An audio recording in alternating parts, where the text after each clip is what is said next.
So check it out. Before you do anything this season, before you get out there in your lawn and you throw some fert down,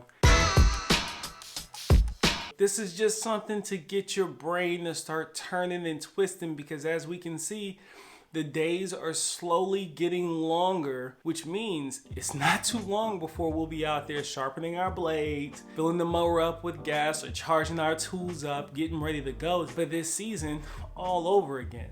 I know you're excited, right? And what you're thinking is, I'm gonna throw down this and I'm going to get my pre-emergent out. I get it. You're thinking about all those things, but I caution you, before you do anything to your lawn, hear me out. The first question I'm gonna ask you is this a brand new lawn for you? Just hold on tight for my round 2 and round 3 veterans out there in your lawn. I got something just for you as well. But if you're working with a brand new lawn that you either A, have lived at for more than 1 year and you've done nothing to it, or B, you just now moved into it, the first thing that you're going to want to do, I want you to go outside and pull a soil sample. If your ground is not frozen, or if it is about to unthaw, pull a soil sample first, because the soil test results is your roadmap to your land. It's going to tell you what you're missing in your soil to help you guide along the way, so you can fix what you can this season and know where your shortcomings are leading up to the big fight. Think of it like this. Think of it as being a boxer, right? So as a boxer, you'll schedule your fight sometimes a year out, maybe longer, sometimes shorter, but usually you got about a year to get ready, right? So as a cool season lawn in the transition zone, all the work we do in the fall and spring is literally in preparation for the big fight.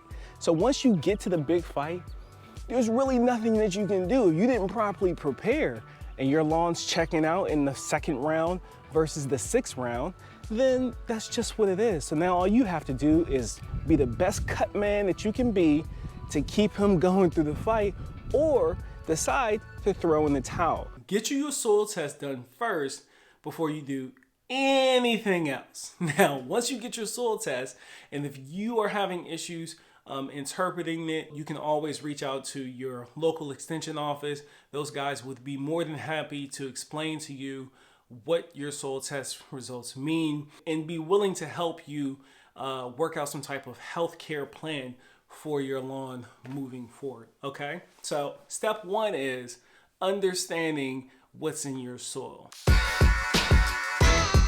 Then step 2 is understanding what's on your soil, right? So sometimes we kind of get wrapped up in where we are, meaning if someone else is in the same area as me, I assume that they have the same grass type as me. That might not be the case. In fact, you might have a few different grass types in your lawn if you were anything like me. It's got runners, guys. It's running all through here, just doing this thing, getting leggy, doing what Bermuda grass does. So what I want you to do is properly identify the grass in your lawn. If you haven't done anything to it and you haven't done much but walk by it on a daily basis, you might not know what type of grass you have, and that's critical when you get into the applying different herbicides to your lawn. You know, you can't use the same herbicides on a cool season lawn that you would on a warm season lawn, and vice versa.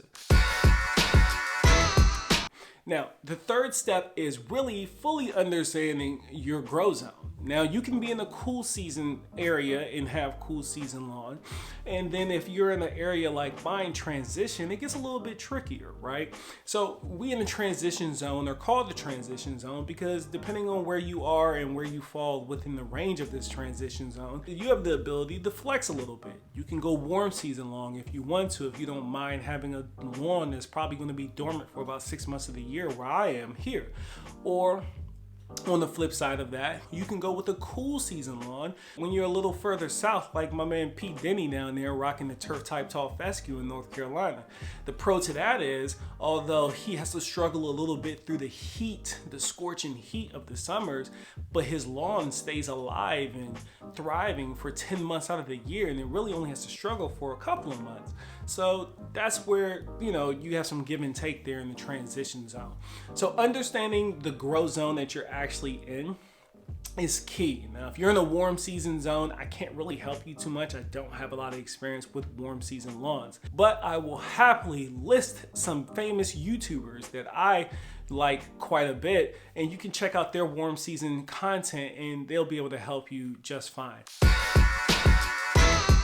Get as much historical data on your lawn as possible, meaning, do you have a history of crabgrass in your area, in your immediate vicinity? Like if you've been in that home for a couple of years and you haven't dealt with any crabgrass since you've been there, or seen any crabgrass, or your neighbor's not complaining about crabgrass, well, it's a good chance that you could probably skip the crabgrass pre-emergent, you know? And as far as the grub population, like if no one in your area has told you that y'all have an issue with grubs, well, it might not be necessary to go out there and just do before you actually discover if there's a need. And I follow that up with fungicide applications as well. Your temperature, your climate might not be prone for the fungus that you're trying to prevent coming into your lawn. So get with your local extension office or get with local lawn care landscape people and ask them what kind of funguses are normal for your microclimate in your area. And you might find that you have a fungus that you usually deal with in that area that something like azoxystrobin just isn't going to cut it for. You might have to bump up to a whole nother caliber and group type of fungicide for the particular fungus that's prevalent in your area. Now, switching to the people that have been doing lawn care for a little bit. If I told you that applying this pre-emergent might prevent crabgrass when you have a 10% chance of having crabgrass, but it will definitely stunt your root growth by 20 or 30%, which would then have a negative impact on your turf's ability to fight off the stress during the summer, which one would you choose? Would you still choose to throw out a pre-emergent knowing that you're going to lose a little gain in your root development? You see what I'm saying here? So when we make these choices, there's a second and third order effect out of every choice that we make. And I challenge you to look at your program this year, you know, and stop just hitting the redo button on it when you might not necessarily have to, especially if you've gotten your crabgrass under control over the past 3 or 4 years. You should be good. The point is not to use these products over and over and over again every single year. The point is to encourage your turf to get as healthy as possible so you can then let it take over on its own and develop this kind of a cruise control. The best defense against weeds in your lawn is a thick, healthy, plush lawn. And you're just not going to be able to achieve the thickest, the healthiest, the plushest lawn when you keep introducing things that might retard its growth in certain areas that you're not aware of. You don't have to go above and beyond with this stuff. You don't have to make it rocket science, although it is fun to make it rocket science and play with these different products that are out there.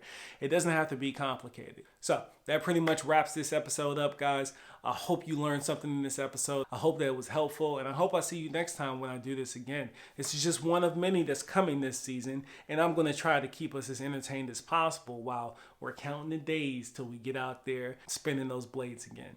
All right, guys, I'll check you later. Peace.